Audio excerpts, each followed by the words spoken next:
One of the best parts about being a small group leader is that you're given the gift of a front row seat to the journey your few are on, in life and in faith. But there's a flip to that, and your few, in turn, have a front row seat to your life too. In fact, this is one of the reasons why small group leaders are so important to begin with. However much of your life that you share with your few will speak to them about your own story of restoration and redemption. But this also means you need to guard your personal and spiritual growth. When you lead kids and teenagers, there's a spotlight pointed at your life, and your few will always be watching. It's the nature of the job. This may be intimidating, but it isn't an intrusion. It's an invitation for you to examine your own life and spiritual growth. Now, we aren't going to quiz you on Bible trivia. We aren't going to stand over your shoulder and make our judgments about your spiritual habits. But we can give you 3 strategies intended to help you make it personal. First, live in community. Community isn't just a concept for kids and teenagers to dive into. You need it too. You need to be doing faith with people who are your peers. Your preschool and your sophomore groups aren't your community. They aren't the ones that you vent to. They aren't the ones that you solicit advice from. They aren't the ones that you necessarily even ask for prayer from, although you can when the time is right. They aren't the ones that you process doubts and hurts with. You need other adults in your life.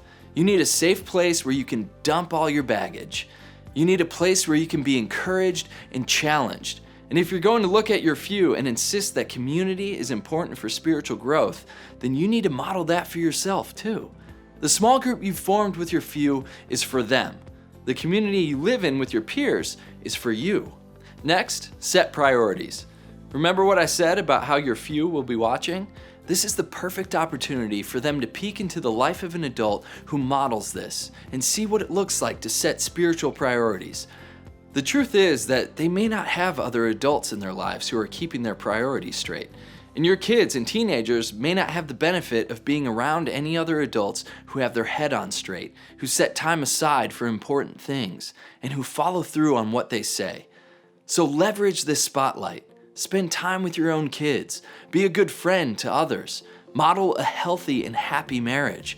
Make time for your own spiritual development and growth when you're not with your few.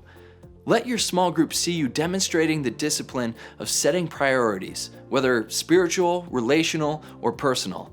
The only way you'll effectively be able to discuss authentic faith with your few is if you are experiencing authentic faith in your own life.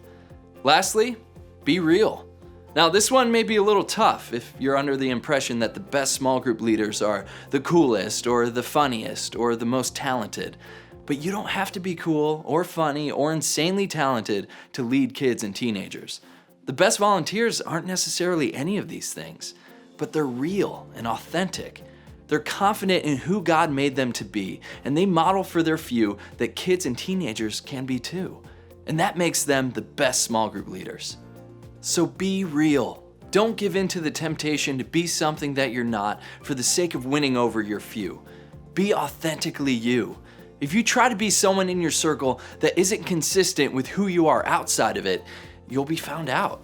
And if your few never catch on, then they'll be robbed of the chance of getting to know you and of learning how to appreciate and love a person who is different from them.